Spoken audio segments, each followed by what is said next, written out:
Welcome to Fight Night Hearthstone Edition, featuring some of the top players from around the world. With $25,000 in prize money on the line, who will go home the Hearthstone champion? This is Fight Night.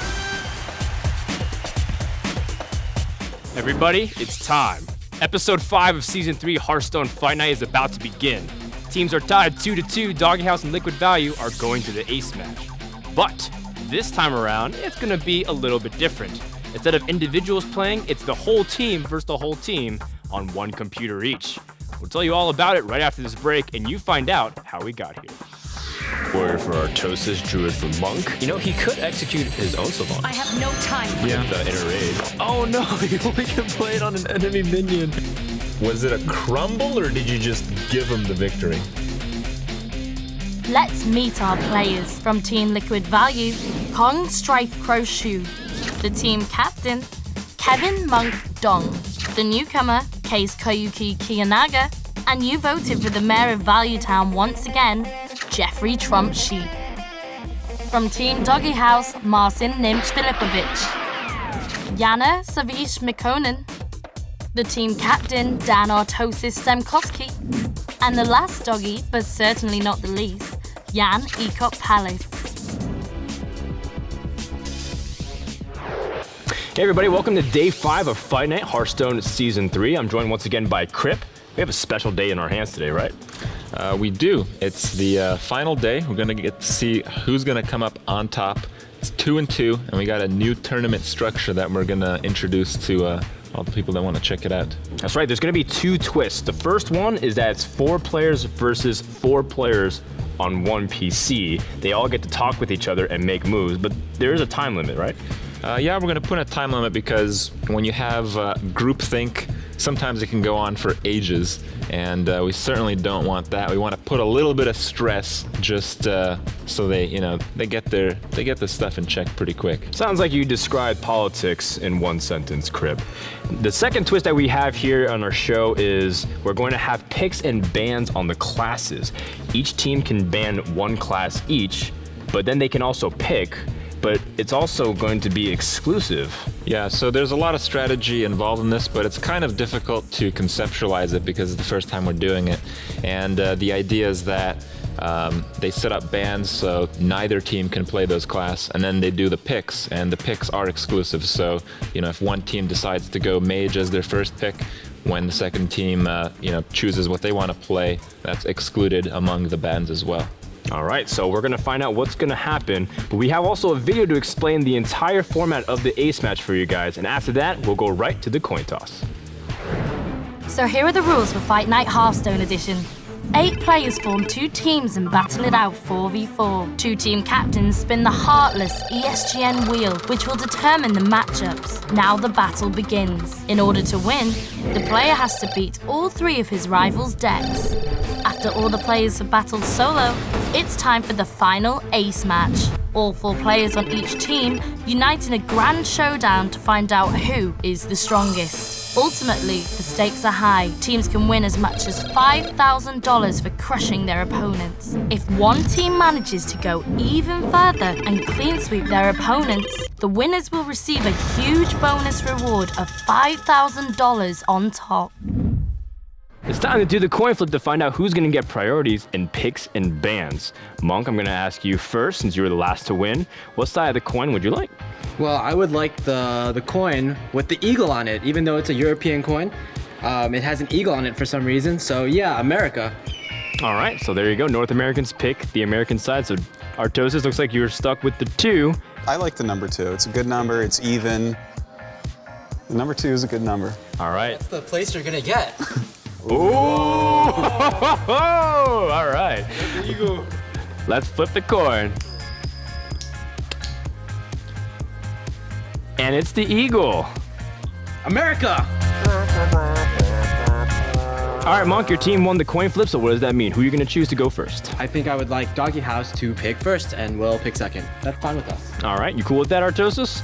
I mean, I would have preferred it was reversed, but we'll take the apples that were dealt. All right, well, good luck. You guys have a few minutes to prepare decks, and we'll see what you guys got. My name is Dan Stemkowski, but I'm better known as Artosis, and I play for Team DogeHouse. Hi, my name is Kevin Dong. You might also know me as Monk, and I play for Liquid Value. Normally we practice all day before and really whittle down what we want as our decks. And I'm coming in a little bit less prepared than other people because my flight did get canceled, so I got here pretty late the night before. So that could end up being a little bit of an issue. I don't feel quite as prepared as I felt last time. One of our strengths is just our pure number of players on our team. We have about, I think it's 9 players right now, even though only 4 of them are here presently. We have players playing the ladder at all times, even players who aren't here, and they're all experimenting, helping us decide which decks to play, giving us good deck lists. So it's like a full team effort and not just the 4 people here. This is the rematch between the two teams. We're 1-1 so far, and I mean, we're gonna see which team is better. Last time it was kind of a wash, and I don't think it's gonna be that way this time. I think that we're gonna be able to really tell which team has an edge on the other one. If they ban Druid and we ban Hunter, I'm perfectly fine with them taking Shaman and we can take Warrior. Like, we can take Warrior and Paladin or Warrior and... Should we try to get Shaman too? Well, I think they're gonna pick Shaman. They're gonna really want Paladin more than Warlock, right? Well, actually, those are gonna be the first 2 picks. If Shaman and Druid go, it's gonna be Paladin and Warlock that are picked up. So we just have to decide which one we want out of that. We want the Warlock. Yeah, I think so then. You know what I noticed? Corcoran Elite is a pretty good counter to Nat Pagel. Yeah. I was like, huh, that's interesting.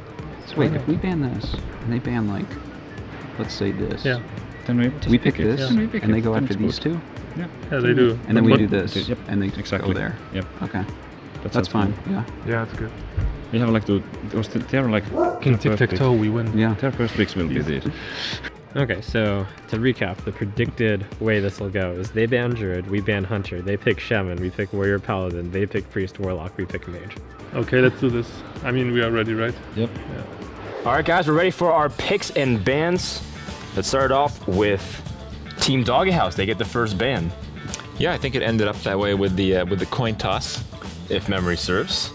So what are some classes you feel like, throwing it out there, just you have to ban just because they're overplayed, overused, too powerful, etc.? It seemed that in the tournament, the North American guys, they weren't too familiar with the Hunter deck. So we'll probably see that. Instead, we get Ban Warrior. A Warrior first ban. Yep. From Team DogeHouse when... The American guys did play a lot of Warrior, but so did Team DogeHouse. They had a Warrior deck here. I think the Liquid Value team had more Warrior though. I think they may have had Warrior in every single set. Oh yeah, you're right. I think Trump had it, and certainly some other people Strife had it as well. Yeah, Monk had it. and so we do see a potential Hunter ban. Just There like it you were is. mentioned. Yep. That's a good observation, Crip. Other than those, I don't really have much of an imagination here, but I'd expect we'd see some curveballs because, you know, if you play something the other guys have already seen, you know, they're gonna get an advantage, especially when you consider the fact that, you know, when one person plays, the other 3 kind of get the insight, and now that everyone is come together. All right, our go first Shaman.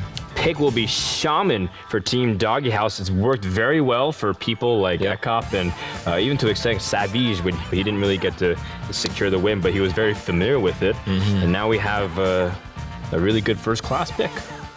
I like how the Shaman is in the background as the other team picked it. The second pick in response to it, again, one of the rules that we want to clarify is you get to pick 2 classes in response. This is to make sure you're not just picking one class and counterpicking, one class and counterpicking.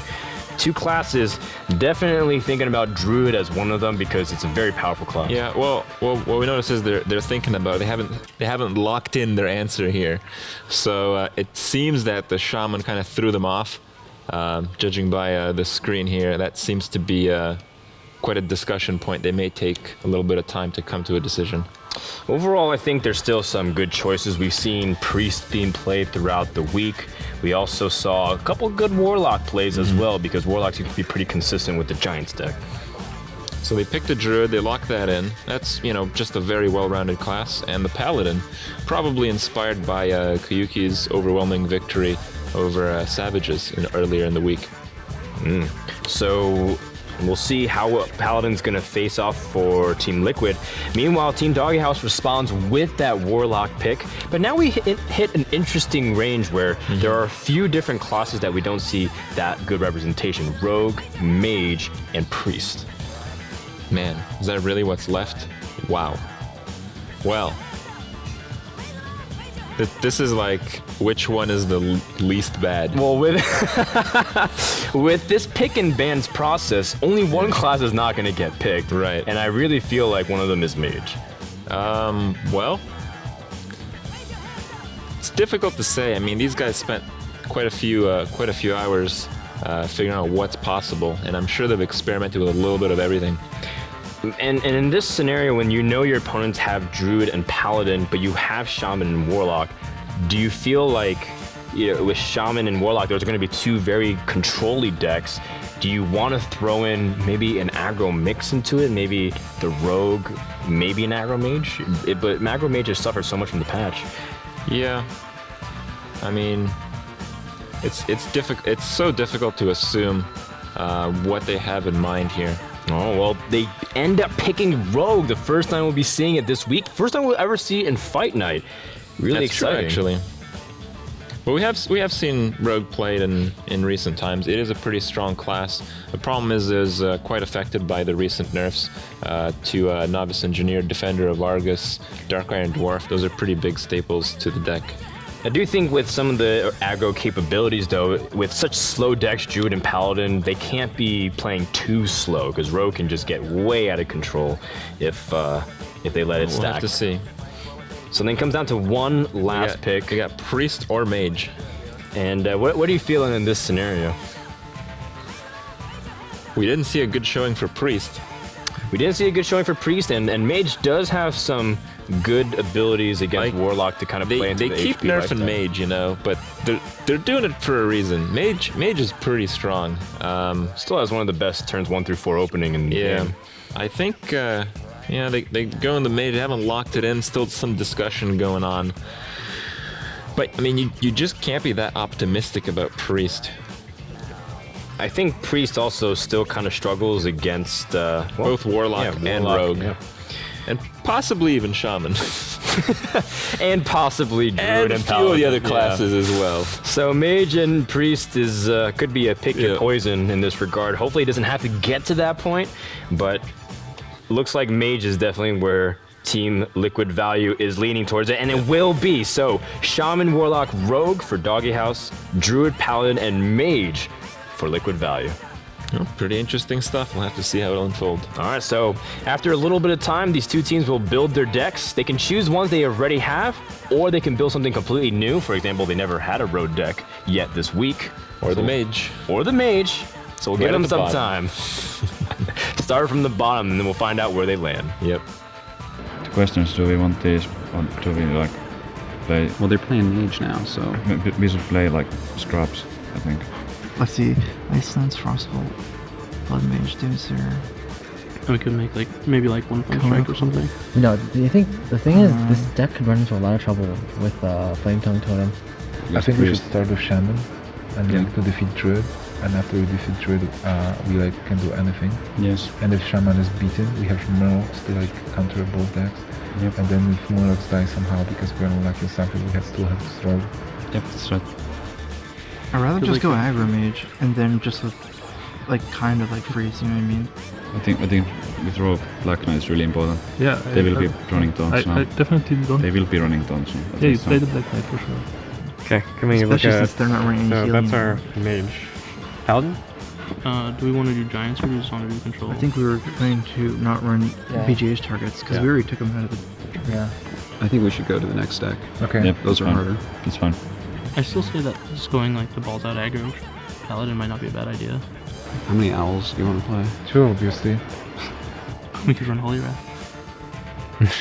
And 4 Giants. That actually might not be too bad. Hard to make this deck. Okay. The thing is, okay, here's the thing. They previously liked to run their throwaway deck as the first deck. Yeah. And I think Rogue is definitely by far their throwaway deck. So you think Then we we're should gonna run switch? Druid. So we should run Druid Because it's first. okay with everything. I think it's a good strategy. Stay tuned for more Fight Night. Street Fighter returns to Fight Nights, February the 24th, only on ESGN TV. Watch Fight Night, because if you don't, you're a pussy. And the hypest guy that is off. Hello, my name is Reinhardt, and you're watching ESGN TV. You are watching ESGN TV. Just watch. I had it too. Wait, what am I saying now? What is the next? Street Fighter returns to Fight Nights, February the 24th, only on ESGN TV. It's Fight Night, bitches. If you're not watching Fight Night, you're probably a scrub. Hey, what's up, guys? This is K-Brad, and I'm the hypest guy in the FGC, and you're watching ESGN TV. Get ready for Fight Night on ESGN TV. I'm like the least athletic person in the world. Welcome back to Fight Night. All right, guys, the timer is up. It's time to find out who's going to win between Team DogeHouse and Liquid Value. Do you have any predictions? I have no predictions. My excitement is overflowing. Well, you certainly look excited, Crip. I can't wait to find out what's going to happen between these two teams, starting with game number 1. We got Shaman versus Druid. All right. A matchup we've seen, I think we've seen this a few times throughout the week. We heard them talking about this. I think Team DogeHouse expects the Shaman to win in this pair. But, I mean... Well, with Nat Pagel. Yeah, there's so many things that can happen. They're both so heavily reliant on the late game that I feel it's just the ones that get the right legendaries, the right times are going to put it up. It seems like the Liquid Value is going to drop Keeper of the Grove, even though it's still a really versatile early game. Innervate Keeper of the Grove is really good against like a pretty fast decks that actually have creatures that you need to kill, but Shaman's not one of those. Now, as we start off, there's not going to be a really slow deck other than the turn 2 Innervate Yeti. That's pretty good, actually. Yeah. But other than that... The Coin Pagel. And draws, of course it is. Instant draw. You know, 50% of the time it works every time. I think they plan to draw as a team, actually. They're making a team effort on that draw. So 50% across 4 people is 200%, so it'll draw twice. Well, Innervate Yeti is really good here. He can't Hex right away. The best he can hope for is Totem and get a Taunt, which would actually be amazing. Yeah, and give himself some more breathing space. Yeah. So let's see what DogeHouse is going to get. It is a Taunt, but no draw. I guess that RNG failed them. I wouldn't say it failed them. I'd say that was pretty absurd, in fact. Well, yeah, because it's 25%, and if you get the draw, that's 12.5% chance that actually would happen in that combination. Yeah. So the Yeti goes for the kill on the Totem, and we can... Nothing's getting hexed. Or Feral Spirit? Yeah, Feral Spirit's not too bad. I guess you could save the Hex, because it is a pretty late game oriented matchup. Yeah, there's a lot of targets on the Druid that you want to slap it on. Okay. See what Nat Pagel's going this time. Oh my goodness. They're making pretty quick decisions. I don't think that was that easy of a decision. They seem to have a pretty consistent idea of how to play the deck. They did bench Artosis though, eventually. Oh. Well, that may solve and clear up all the bad plays. That explains their efficiency as a team. Mm-hmm. We have the Lightning Bolt available. We're going to be overloaded just you know, turn after turn here, but turn after turn, if we're fishing up some cards, it's going to work out. Wow. And we are. 3 cards, 3 out of 4 for Nat Pagel. Meanwhile, we do have a Nat Pagel for Team Liquid Value.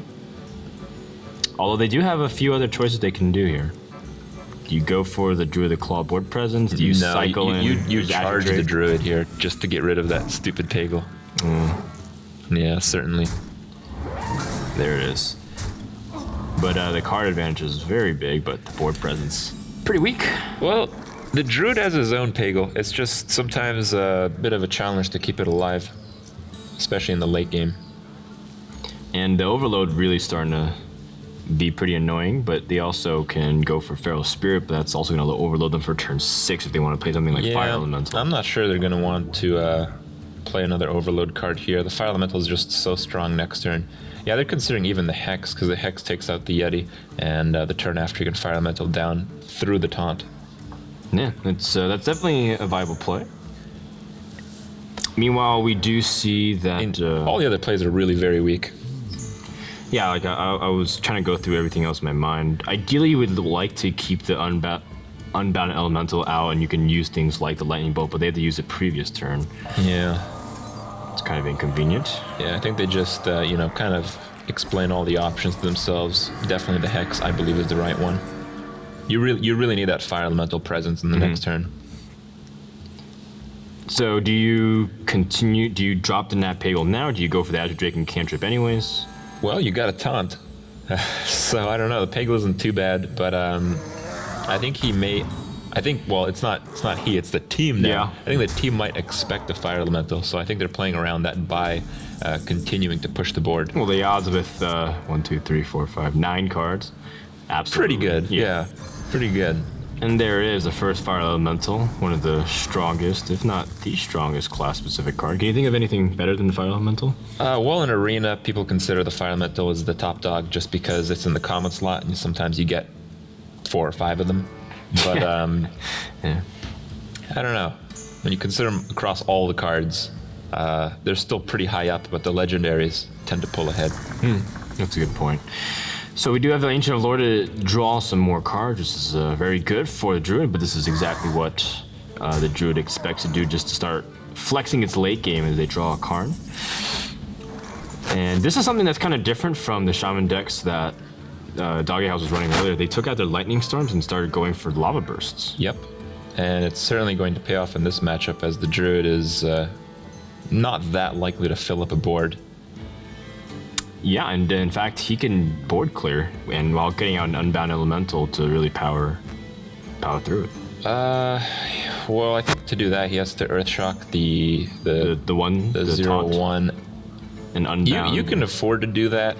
I just don't know if it's worth it to be that aggressive right now. So then, in this case, with so many options, what would you recommend? I do think Unbound with all these overloads in his hands is pretty good. Yeah, it's a tough play. This is the kind of play that we're going to see a team just talk it out. I feel like the Unbound is ultimately just not that useful.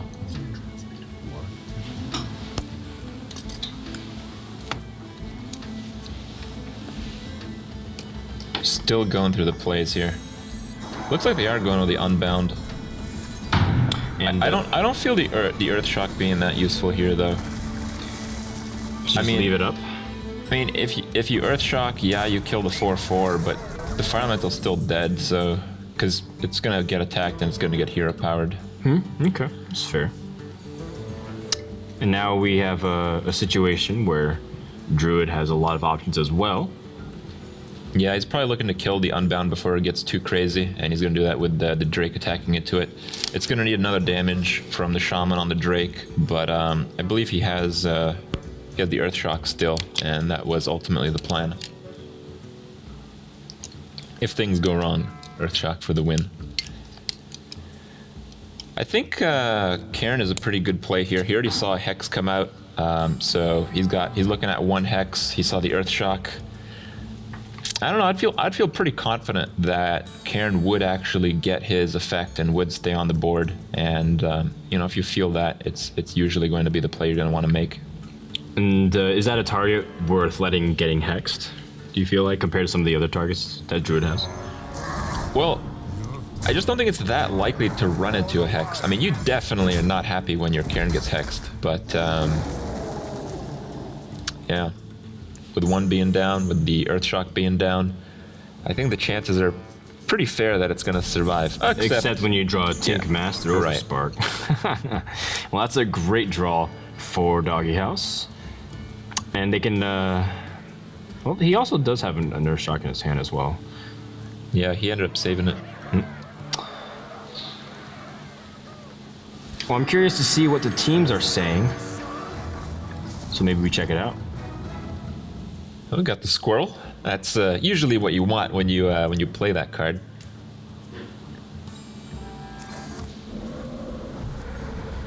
Gonna go for the Earthshock kill, as I believe was planned.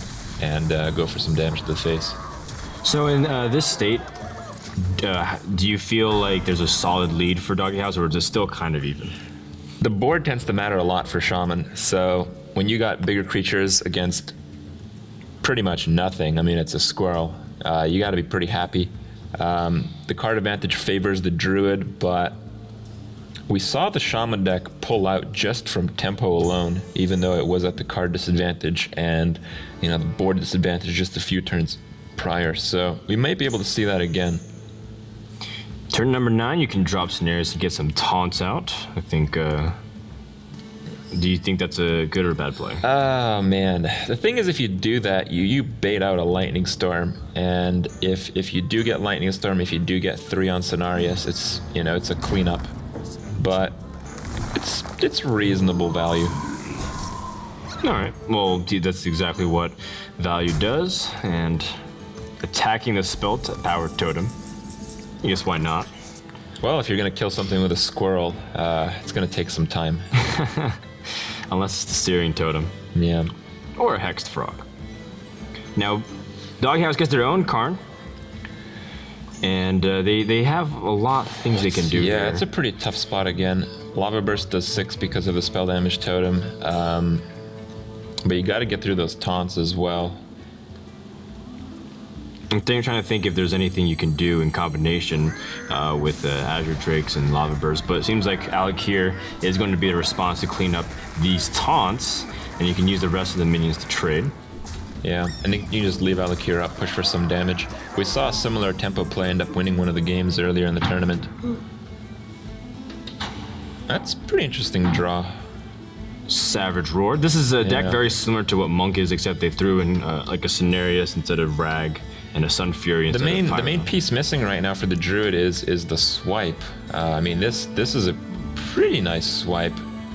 It's a money swipe, especially if you combine it with the Keeper of the Grove. But unfortunately, that's not going to be the case. We'll have to take a little bit more damage, and Shaman is capable of some pretty nasty bursts, especially with lava burst. Imagine that.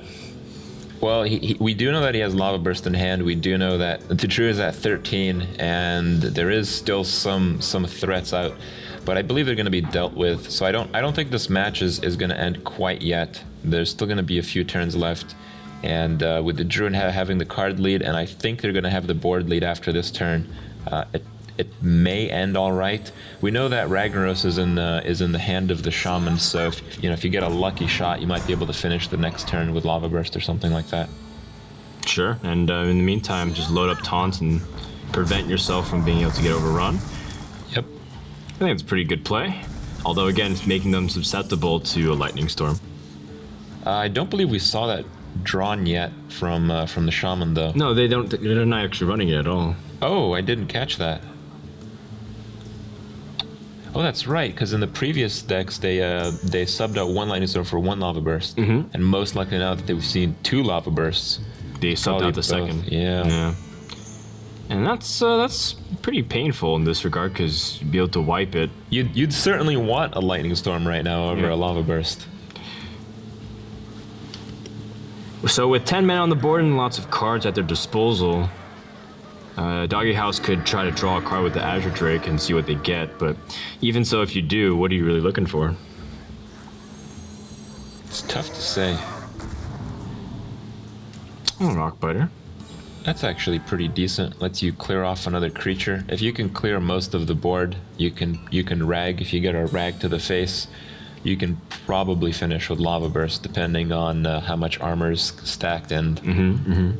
Well, and Lava Burst also has the spell power. Yeah, how much spell power you have left when you need to cast it. So I think he's going to take out the Cenarius and just taunt up. He's probably going to Rockbiter to kill off another creature, just to try to get them off the board. Using his totem, or going to use himself? I think you have to use yourself because you really want that spell damage. It's going to be really close. Right now, Lava Burst does 7. My guess is one of those creatures is going to be dead by the time you actually need the Lava Burst. Oh! That is scary. So you can get 5 creatures with Savage Roar. So Savage Roar does effective 12 damage. And the Druid as well. Yeah. Well, it's 10 and then plus the 1. So yeah. So what do you have? You have the 4 damage plus the 6 plus the 12. So you have 22, but you got to deal with 2 taunts. That'll take 6 damage, Yeah. maybe, but it's actually a little bit more overkill because some of these will get 4 instead. Yeah, it's still quite strong though, because the Savage Roar Force of Nature combo, it allows you to clear the board. Like, you're gonna be able to kill both the taunts and the Drake, and you do damage to him. You can put him at 9, and you still have the board. He's just sitting with a totem. Yeah, and he also has a little bit of overloaded mana, so he can't play ragging combination of stuff. So these treants will be able to do some good trading. Yep, certainly the right play that we talked about. And does he kill the totem or does he go for the face? Totem's gonna be pretty important. These guys saw a lot of Flame Tongue totems and surprises come out, so I think killing the totem is. I mean, we know it's not really the best play, but I think it's still quite good. Ooh, a nice draw with the Fire Elemental. You can take out the Sun Fury and set up the totem as well. That seems to be one option, or I don't know how much Karn really helps. Yeah, as a shaman on 11 life with your opponent having the board lead, it's pretty scary. Getting the taunt totem would be epic here. Not quite. I'm still surprised we haven't seen a swipe draw. Well, that's certainly not it. Could get the Ancient of Lore with the Innervate. Yeah. And if he does, that will set up a really nice play. Or that. Or that. There we go. Now, it doesn't directly kill anything, but it allows for quite a bit of pressure if he chooses to do it. I think if I was making the play, I'd probably drop the Harvest Golem and just push for some damage, but the problem is with that much on board, you may have to kill the 1/1 totem, so if you get, if your Taunter gets hexed or something like that, you can perhaps defend from the 6 damage. DogeHouse actually told me that they were playing with the idea of throwing a Wind Speaker into their Shaman decks. I have heard about that, but I don't think we've seen it in the last few. I don't know. I don't think so either, and I'm not sure because what they planned. But if they were willing to make some changes, like no Lightning Storm and Lava Burst, maybe they put something like that. I don't know. So go for the risk play. Maybe just reduce it by 1 attack. It's not really that much value. But with the hand, it's not the worst. You can make this work.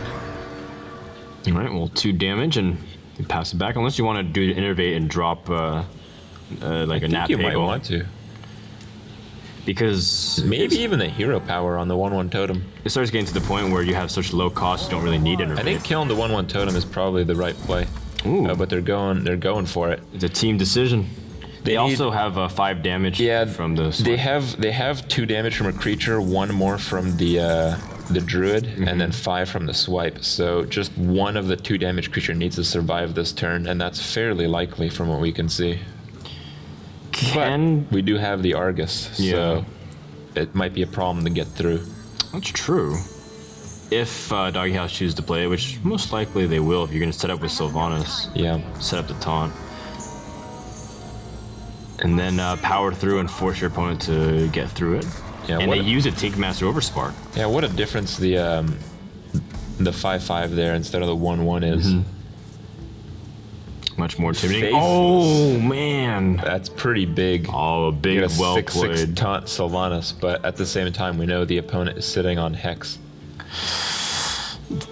That's true. Yeah, you're right. I forgot about that. Wow. Let's see. So he can swipe the board down. This is certainly not over, but he's going to have to sack most of the board for it. He doesn't have any mechanic where he can copy Sylvanas and do some tricky play. It's not really available as part of the options. I think they're just going to have to make a swipe play, suicide the creature so Sylvanas doesn't get much value. The way that I see it, it's going to have to be... Blood. He's going to play Blood Mage to increase the damage. The problem with that is... you have to kill Sylvanas to get through, and if you kill Sylvanas, Blood Mage can't suicide itself. Yeah. And you might give your opponent. I mean, you give your opponent Downos, essentially. One other option is just gambling on Sylvanas, picking like a 2/2 or something like that, which is pretty optimistic, but you never know. So then, well, I was going to ask you the order of which they would do it, but looks like they're on the clock and they don't have much time to decide, so instead they can just trade out everything immediately and then swipe it down. Yep. I think this is a very reasonable play. It's only reasonable. Some fishies. There we go, why not? Big game hunter. I don't know how much good that's gonna do. Oh, Ragnaros, what am I talking about? It's a perfect card. Actually, you can Ragnaros and gamble. Well, he's got 2, he just drew another 3, and the Lava Burst is 5 without spell damage. There's no way to kill here. You can only up it by 1. If you Rockbiter, Ragnaros, and face, go for the RNG. And that's what I'm saying, there is the chance, if they're willing to. Yeah. And worst case scenario, use... I mean, at 7 life, you kind of got to make plays like these. I think it's just as equal. It's actually a worse gamble to try to go for Totem for an ideal one that you want. Because then you would get... you have 6 damage at best with Lava Burst and 3, 12, that's 11. So yeah, it's more of a gamble. So right now they can play with 33%. Or risk doing it. So I think that's it. 3. How are you feeling about this crypt? Well, I don't think the Druid has the win condition. I don't see the hand right now, but I think if this fails and kills like a creature, it might have another turn still. All right, the moment of truth. How does Rag deliver? Praise Ragnaros! A little bit disgusting, but oh my god, that's the game. They're just dead if that didn't hit. So lucky. What? That was normal. You take the 1/3 chance. That usually happens when I do it. Nimst. Major. Major. What a ridiculous end to the game. Are you kidding me? Ragnaros hitting at 30% chance. We've seen the Ragnaros deliver in previous nights, and it's somewhat fitting, I feel. I mean, 1 out of 3 ain't too bad. They went for it. They thought they had to. Sometimes that works out. It started off with Nat Piggle getting off really good draws for them early on, I think 70-80% of the time. And then it lands, or finishes with a landed Ragnaros hit. Now we're down to 2 decks for Liquid Value. They're down to their Mage deck and they're down to their Paladin deck.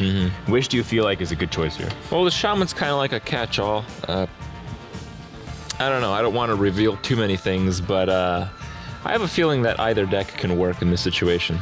All right, well, we'll find out after we take a quick commercial break. Fight Night will continue right after this. See you after the break for more Fight Night. Street Fighter returns to Fight Nights, February the 24th, only on ESGN TV. Hello, my name is Ryan Hart. Not maybe, not might. Get it right and watch Fight Night tonight. I will make you my bitch. Fight Night. Watch me destroy the competition on ESGN TV.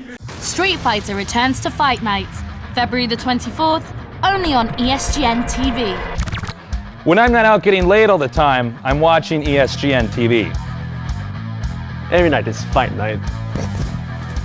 Ah, shit. Is it? Motherfucking is it? ESGN TV changes lives. Lock on. We hope you prepared for more Fight Night.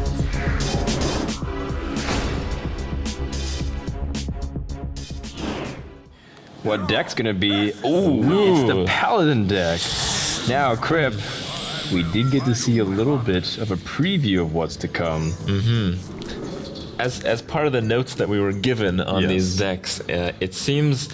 One of them is right there on your spoiler. screen. No. It seems that they were inspired by my relation to this deck, saying how it's like 2 or 3 cards off my Holy Wrath deck, and Well, there it is. 2 of them being Holy Wrath. Exactly. And I actually played against Savages when he was playing Shaman in my deck. I ended up losing, but with Holy Wrath, the thing is, no games are really hopeless. Like, if you're absolutely out of it, the opponent's at like close to 30 life, and you got a few cards in hand. If 2 of those cards are Holy Wrath, there's a way out. There is. You're never truly out of it, so it's quite exciting to see it fold. And in some regards, you don't want some of your strongest cards in your hand. You always want them in your deck. Not necessarily strongest as much as the Molten Giants. Most costed, yeah. Yeah, the Giants. Well, one of them is in the hands of Liquid Value. Props, because this is a really fun deck to play, but when it's all on the line, that's pretty gutsy. I mean, I thought it was gutsy to play the deck as is. I think the change to just throw in the rats really isn't that outrageous. Yeah, I guess so. Yeah, because they're just what do they take out? Off? I don't know exactly, but I mean, they also have 2 or 3 cards usually doesn't affect the deck, which has that many huge creatures. They also have Sun Fury, and I think that's in response to any aggro, just to throw in the Sun Furies into the decks. Well, that's part of the normal Holy Wrath deck. Is you just have the Giants. Yeah. Okay. You're like getting owned. You drop the Giants. You give them taunt. You're in okay position. It's just that I saw Sun Furies in the Druid deck as well, so it was kind of had a question mark over there. But that makes perfect sense. The Coin Pagel really didn't play out as it normally does this time around. And if it did, if the Shaman had no answer, and if it actually drew some cards. That Mountain Giant would have been insane, but as it turns out, they had the answer, and I don't believe it drew any cards. Nope, it didn't draw any. Yeah, so pretty sad showing for that little guy. Although, there is that double-edged sword. Sometimes you want to draw a lot, sometimes you don't. Yeah. Oh, well, here's one of them. Well, that's not what you want to see right now. Certainly not. This is the dudes. You just make more units. With this deck, you really want to get True Silver Champion to deal with the mid game, and that hasn't happened. So all these dinky little guys are gonna have to make do for now, and it's a pretty rough spot to be in. But again, this deck is almost never really out of it. So you cannot, as bad as the situation is, you really cannot. It's never over till it's over. Yeah, you cannot count them out. Now we do have kind of an awkward turn, because you don't want to I mean, these are cards that you don't want to burn on like a token, but at the same time you don't want to leave too many up, and you kind of want to start setting up your board, but there's just not a lot of minions. Right. You get the taunt. I think you start taking out some units, so your taunt makes it through the next turn. I think it's clever, and then you can drop the Thanos as well. Just start cycling, or save it. It's a good combo, or a way to combo. We know they're not running Lightning Storm, so it's pretty surprising to see Thalnos in at all. It's largely for like the Lightning Bolts, the Earth Shocks, stuff like that. Yeah, the Lava Bursts. Yeah. Come to think of it, Earth Shock is going to be really strong if they get courageous enough to drop a Drake. But I believe this turn they can cast the Mountain, and that is in fact what he's going to do. There we go. So a pretty fast turn 5, not really much discussion needed. Thanks. Yeah, well, that's a good answer to the Giant. That's probably the best answer to the Giant.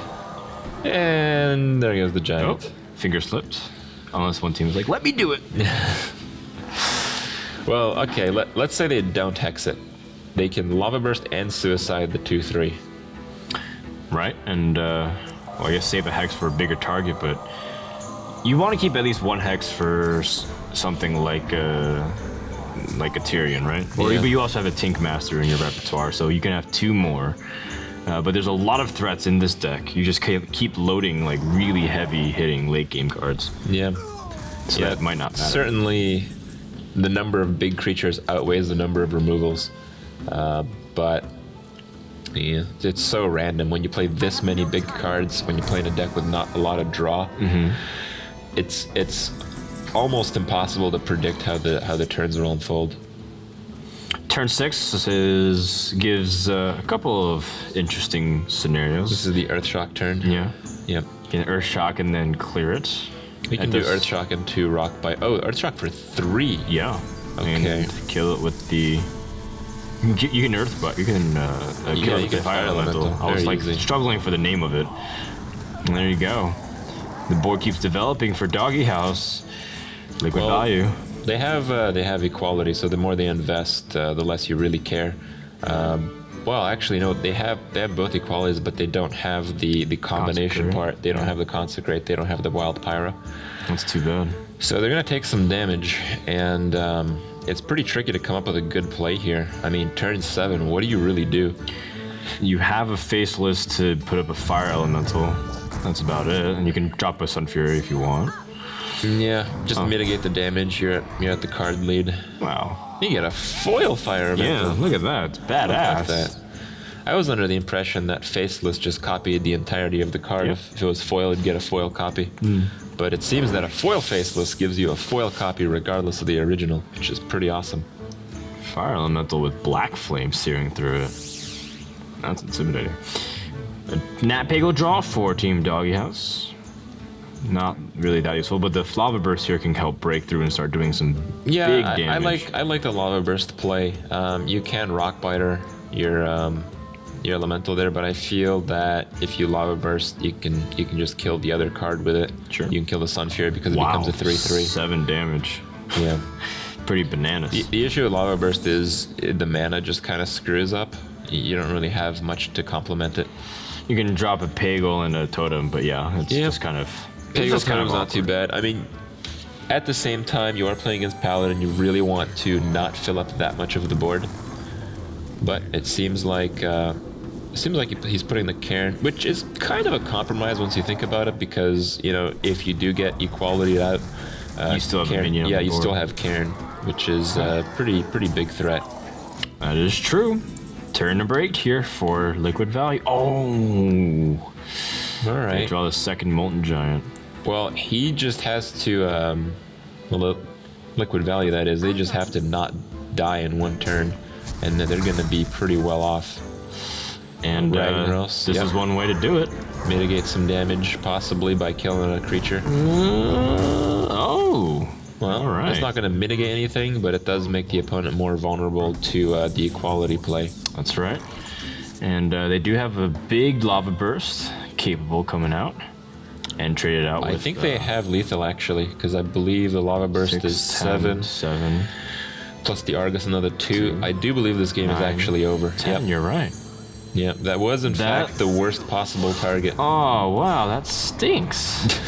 Well, look at that. Looks Liquid Value is going to lose with the Paladin deck, and, you know, it wasn't even Holy Wrath's fault. No. Well, there you go. Game number 2, pretty quick by the tempo of both decks are pretty slow. Any thoughts on what happened?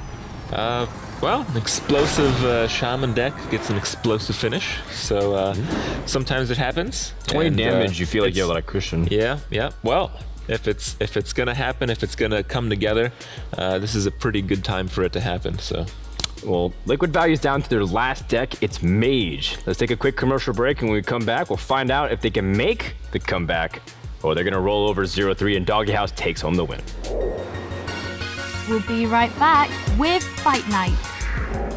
Street Fighter returns to Fight Night, February the 24th, only on ESGN TV. Tune in to Fight Night, because if you don't, you're f***ing up. For you, you're just watching a show. For me, every night is Fight Night. Yeah. Tonight is Fight Night. The best gamers is from Singapore. Fight Night. Street Fighter returns to Fight Night, February the 24th, only on ESGN TV. Ready? What's up, bitches? I'm Tasteless, and this is ESGN TV. Hi, my name is Aliu, and I'm better than you at Street Fighter. Every day is Fight Night. Literally. Fight Night. My body is ready. We hope you prepared for more Fight Night.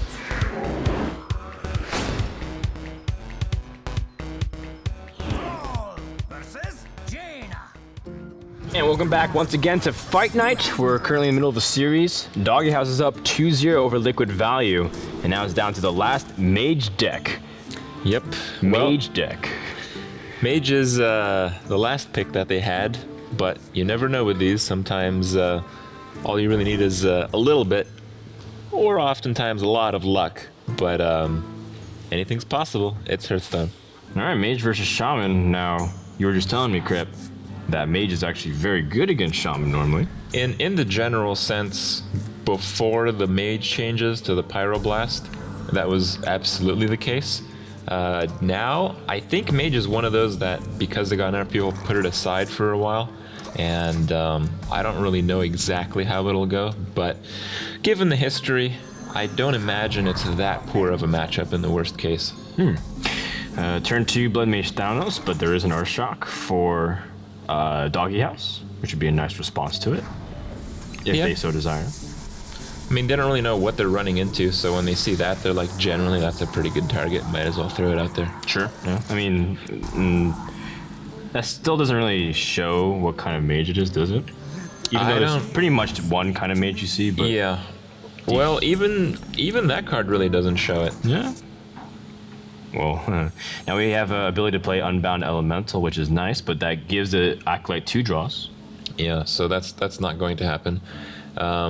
Probably what he's going to have to do is Unbound Elemental, coin Stormforged Axe next turn, or if he anticipates that the mage will ping it, which would lead us to believe that Team DogeHouse actually thinks they're playing a control mage.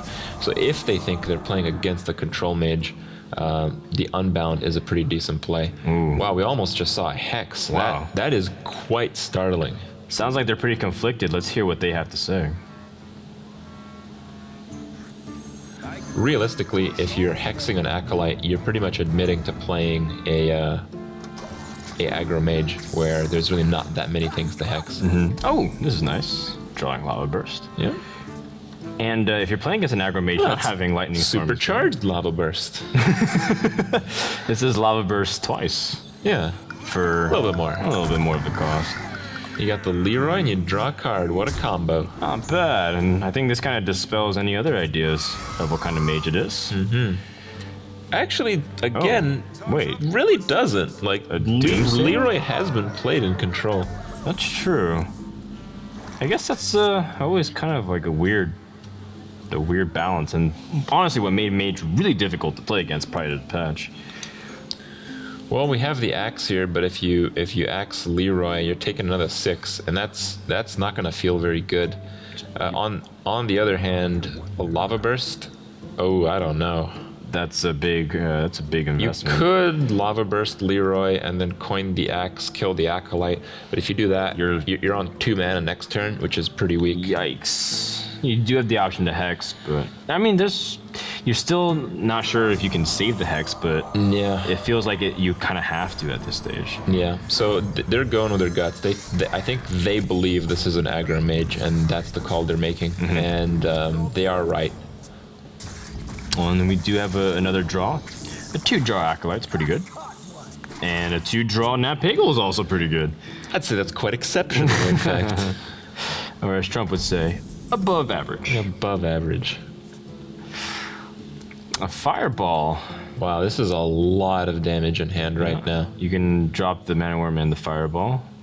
You can. And it's not too bad, but I feel like the Frostbolt to the face, or the ping, I suppose, is pretty good. Yeah. That's pretty good. I guess it just sets up more options. Yeah, it gives them incentive to kill a Loot Hoarder. With the Argus draw, he can take care of the Loot Hoarder by himself, or you can kill the Mana Worm. Yeah, you can kill off the Mana Worm, which is probably the best play here. I think the best play is to Argus and gang up on the Mana Worm, just so to get that thing off the board before it grows too much. I think I agree, especially with the amount of spells that's in the mage's deck. Certainly. Yeah. And you never know if you're going to get Frostbolt and you can't use your weapon. Yeah. But you're also defending against the Loot Hoarder, so you're preventing damage. It's a very good play. Absolutely. There you go. See if we get a 3rd in a row. Oh, wow, DogeHouse. Them RNGs, man. What a time to have luck on your side. Absolutely. And now we have Frost Nova and Doomsayer, a very popular combo. Even before it got nerfed, and still pretty good. But now we have a very interesting situation. So there's 22 damage in the hand of the mage, but can they get there? There's way more than that. Oh, sorry, I didn't count the frostbolt. There's 25. There's 25, and you got the mage abilities. I mean, there's plenty.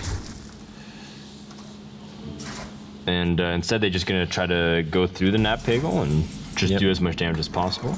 Now, normally this is starting to get scary for the shaman because it's a good draw though. Fire elemental. That's what you want to do. Clear the board, get a threat out, and start counter-attacking. Now, the mage can afford, at least card-wise, to fireball the fire elemental, so we may see that. But we might also see the Doomsayer play to try to pull out some spells. Certainly a possibility. You can even Frost Nova Fireball and start whittling down your opponent as well. And because, I mean, you start getting to the point where you want to get your opponent to turn 10 win clock, right? That's the idea. I don't know if it's going to happen, though. If you feel like you can use one Fireball and turn 8, turn 9, and then Pyro. I'll go with the novice, increase the number of options. Oh, well. But I think we're going to see the Frost Nova Doomsayer here. Okay. The Leper Gnomes are pretty nice. Oh, wow. Using the Fireball on the Fire Elemental. He's thinking about it. I wonder if they're running Ice Blocks in their deck as well to give them some ability to survive and have that live to extra turn. Well, the axe is going to take care of one of those creatures, I'd imagine. So he's going to take at least 1 damage and then 2 from the Leper Gnome. So we're looking at 17 life. He's got another Fireball, and he can ping. And, well, if Pyroblast was 9 mana, he'd probably have this game for sure, but it's 10. And there's going to be a very strange turn in the middle there where you may or may not be able to pull through. He still has Doomsayer and Frost Nova, though. Yeah, so he can stall for at least one more turn, but you don't stall the weapon. Right. We know the answers are there, so we'll have to see just how it'll play out. And that'd be kind of cool to see, Mage not showing up all week long and being able to at least take a game if they can pull it off. I think this is definitely favoring the Mage right now, but we've seen the Shaman be so explosive that it's hard to count them out. Especially with 2 unbound elementals and the ability to burst with things like Lightning Bolt. Mm-hmm. So take out the Leper Gnome and I guess trade the Novice, and wow, it's a pretty intimidating looking board. Yeah, he's avoiding attacking one of those minions, which we know is the correct play. But oh, there it is. Oh wow, so they are indeed running Ice Block. This actually puts them in a very good spot. So you can Ice Nova Doomsayer, but I don't think you can expect to pop Ice Block this turn. So I think you can develop the block. Oh, well, okay. Instead, they're going to use the turn to set it up. So probably the turn after, they're going to Leper Gnome Fireball ping the enemy. The weakness of that is if the Leper Gnome gets... He can actually kill the Doomsayer. Oh, certainly. With the Lava Burst. Yeah. Yeah. He doesn't have the spell damage, but if he gets a totem, he... Oh, he has a weapon. Oh, he has the weapon, of course. Yes. Pretty easy. There you go. Yeah, 1 card. And then he also buffs his minions, so this is not going best case scenario. Well, wow. So next... I still feel this favors the mage quite heavily because with the block up, he really has to draw Earthshock and some kind of life gain or threaten lethal. And I like it. Oh, ping your own. I like it. That's definitely Strife Crow's thing. That's quite a play there. Nice. Because you avoid the Earthshock, you guarantee the 2 damage. Oh wow! And DogeHouse is forced to swing with all they have. With that, I feel like they really can proc it. Just eyeballing. Yeah, but it's not enough. You know they're facing Pyroblast next turn. Oh, they don't even get to pop Ice Block, and the Well-Played's tossed out. And what do you know? Mage takes a game. With the Pyroblast. How exciting. Here, make sure to aim right for the face. It is. There it goes. That's like the victory lap. Yep. The Acro Mage performing pretty well here. Well, it has a 100% win rate currently. In Fight Night. Yeah, well, Well, this time around at least. Last time, I believe the only time Mage lost was against Mage. And a Druid once in a while. I don't know, man. In the last 2 series, we had so many Mages that it's pretty hard to keep track. Now with the changes coming through and the metagame being so different, it's almost refreshing to see the Mage. In a very odd way. Yeah, it wasn't quite expected. All right, well, there are 2 decks left for DogeHouse. They want to close it out, but Liquid Value showing lots of life with the aggro Mage. Stay tuned for more Fight Night. Street Fighter returns to Fight Nights, February the 24th, only on ESGN TV. Watch Fight Night, because people who don't are told. Are you able to just like bleep that out? No, okay. ESGN TV, just watch. No matter how they spin it, I'm here to win it.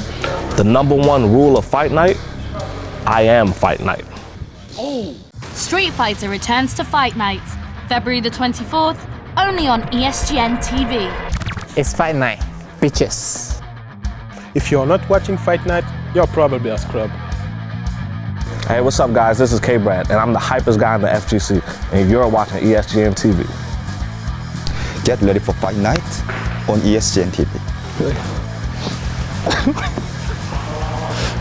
I'm like the least athletic person in the world. Welcome back to Fight Night.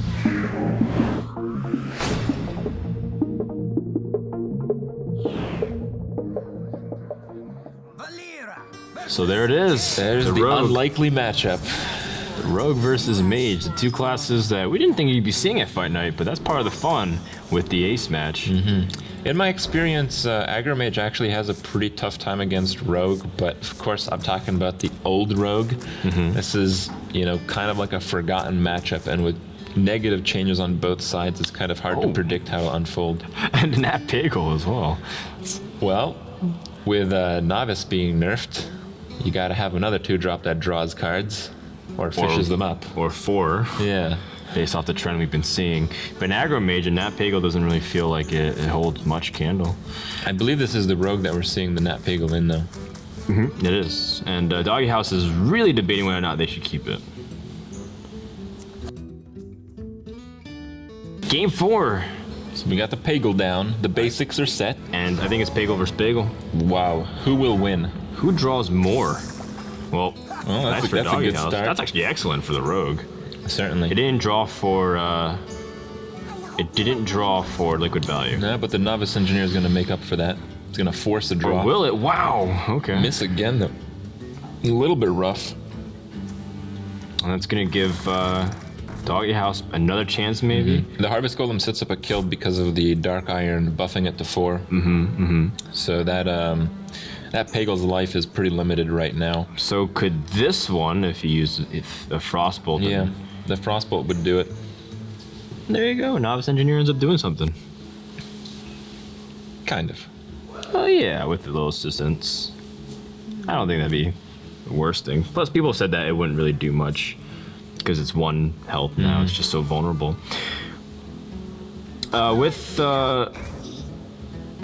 this hand, though, what do you think about the early draws? Because it's so important against Rogue to have a good hand. I've played against this Mage deck and lost, and the Leroy Frost Nova combo is pretty insane. The Leroy Prime is just too easy to kill, but when you freeze the entire board, it just becomes such an issue to get hit twice by that 1 card. No fishy still. 4 whiffs from Nat Pagel. I believe that's 3, but still. Oh, was it 3? Yeah, because that's his 3rd turn. I think so. You're right. Unless you can play Nat Pagel I meant 0, that'd be pretty amazing. 4 whiffs directly back to back from DogeHouse. Wow, but now another draw.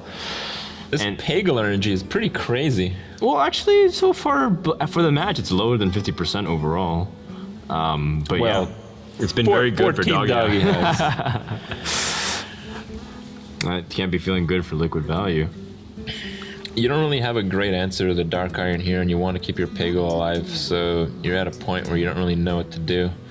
I mean, even if you Leroy it out, it's the 2 whelps plus something, because you're on 5 mana is probably gonna kill Pagel. Another whiff. Oh my goodness. That is really rough. And the rogue just keeps drawing more cards, and with things like SI7 agent and a Blade Flurry. Okay. Might even kill the Acolyte here, just to have his Peggle survive, or... well, Peggle did not approve of that attack, so he's not going to reward them with a card. You killed his twin. Yeah. So turn number 5, still pretty tricky. Oh man, this is pretty rough spot. You can go for the Frost Nova Doomsayer, but if you do that, your hand sucks. Like, you got Leroy unguarded, and then you got Loot Hoarder, I guess. Yeah, I think they're gonna double draw from this Acolyte. Yeah. See what they can get. They certainly need some help. So let's see, one of them is gonna be Ice Block. That's really nice. Not really. You don't feel like Ice Block's a nice card to have against Rogue? Not right now. He needs creatures. He needs a way to deal with the opponent's creatures. I mean, you got a Rogue at 28 life, and you're a mage with 30. Drawing Ice Block is pretty much complete nonsense right now. Okay. Well, I guess they're gonna play Loot Hoarder before drawing a second card, and try to see if they can whittle down the Nat Peggle. Yeah, in the worst case, you kill Peggle with the ping next turn, because most likely your Acolyte's not going to quite make it. Turn 6, they do have an Argent Commander to just do a simple drop, but they also can start filling out the board a little bit more against the mage. Yeah, if they really know what's going on, they know that mages don't have board clears when they play aggro. Yeah. So you can start filling up the board with Loot Hoarder SI agenting, their Loot Hoarder, in fact. And it sets up the situation where... Oh, okay. Trade. Nat Peggle. That's not too bad. It's pretty efficient. You get a pretty nice board, but I feel like you could have actually forced a ping out of the mage, which puts him on 4 mana, which pretty much puts him behind a lot. So, I don't know. But certainly one of the options is what they did. Well, and it also gave him 2 draws here. But that was almost unavoidable. Now we have turn 6, a second Frost Nova. Doomsayer Frost Nova combo still exists. Well, with 2 Frost Novas, you might be looking at chaining them with Leroy at this point. We know that won't work because of the Argent Commander in the hand of the Rogue and the Blade Flurry, but it may be what he's planning on doing, and it may be the downfall right now. Well, let's see what Liquid Value has to say. Again, a lot of options here. You pretty much have to decide, do I go for the board clear, or do I go for the risky Leroy into double frozen board play? Well, it's going to be the Frost Nova and the Doomsayer. It's one of these situations where if you deal with the Doomsayer, at least I have my Mana Worm, and vice versa. Yeah. Well, he just drew the answer to it. There it is. Very nice. How do you play this out? You can do Loot Hoarder, Inviscerate, and the SI Agent 7 to take out the Doomsayer. Yeah. And then 2/3 Mana Worm is not really much to deal with. Or even the Bloodsail Raider. You could also Blade Flurry it, but I don't think that's really... That's a little unnecessary. Oh, you couldn't, because you have to dagger up twice. What do you mean? Oh, you think hit and then Blade Flurry. Oh, okay. That can actually deal with everything, I believe. Yeah, you can kill with everything with that, because you get +1 spell damage from Blade Flurry. That's right. That's right. Yeah. But this is also a nice little out route. Just fill up the more board development. This is really scary looking for the mage right now. So many cards and the board strength belongs to the rogue. This is almost a hopeless situation right now. 4/4s across the board, right there. I mean, that's 17 damage each turn. There's no way you can keep up right now. There is lethal on the board.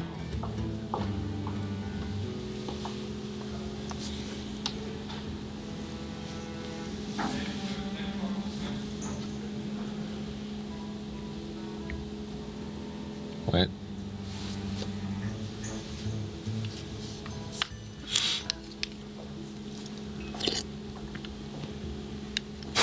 So this soup's pretty good though, man. Yeah? Yeah. You had one portion or what? Yeah, kind of. Kind of. Didn't really fill up entire cup. I just had a little bit to be safe, but I'm gonna go back and get some more. It's like the bottom's got more flavor. Well, sure, yeah, that's where all the spices are. Yeah. Well, you're making me salivate, man. Fuck you.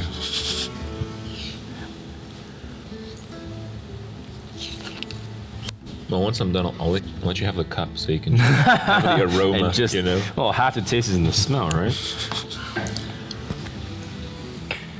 Maybe Liquid Value pulled the plug, rage quit.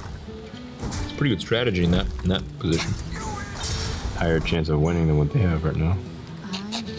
It's above 0, which is, I believe, what they were looking at. Okay, nice go back.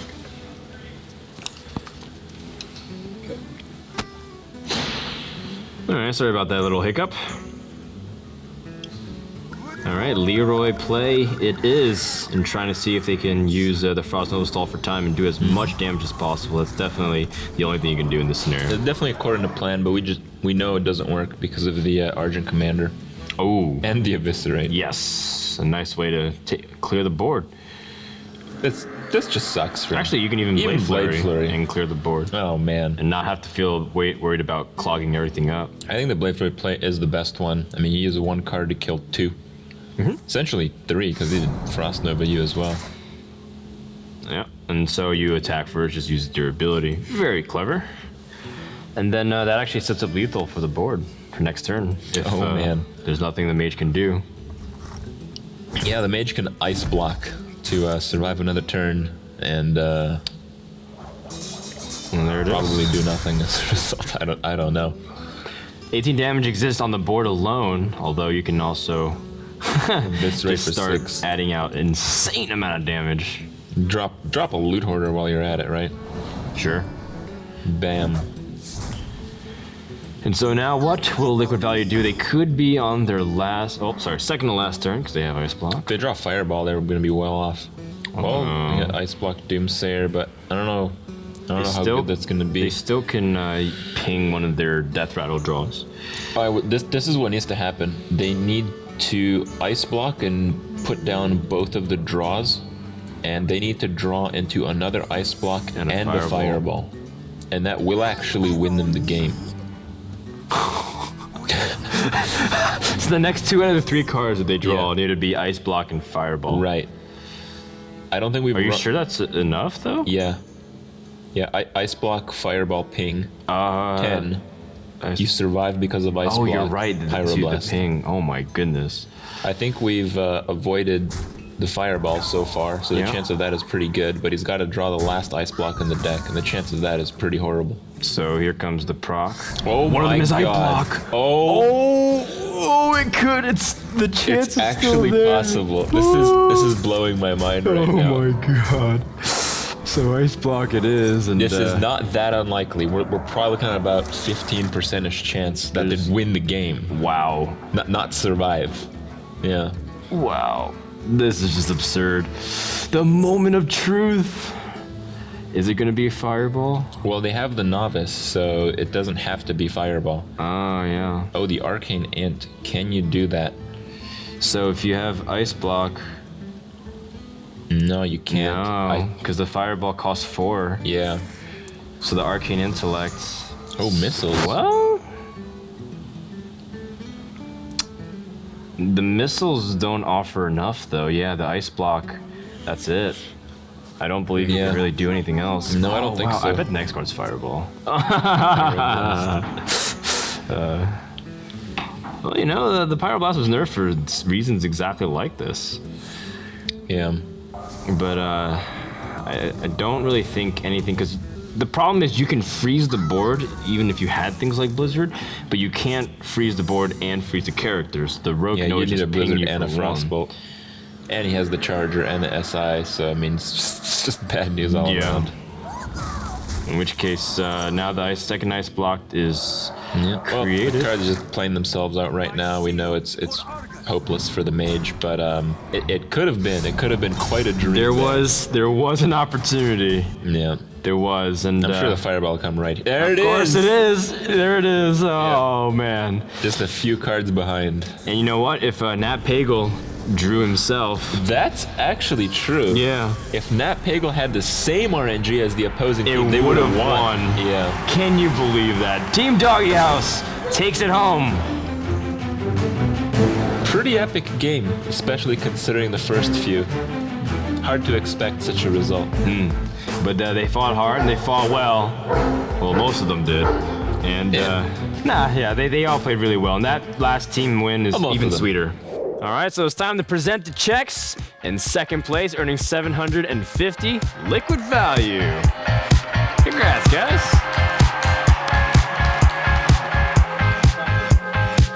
And the big winners of tonight earn 1750. Team DogeHouse.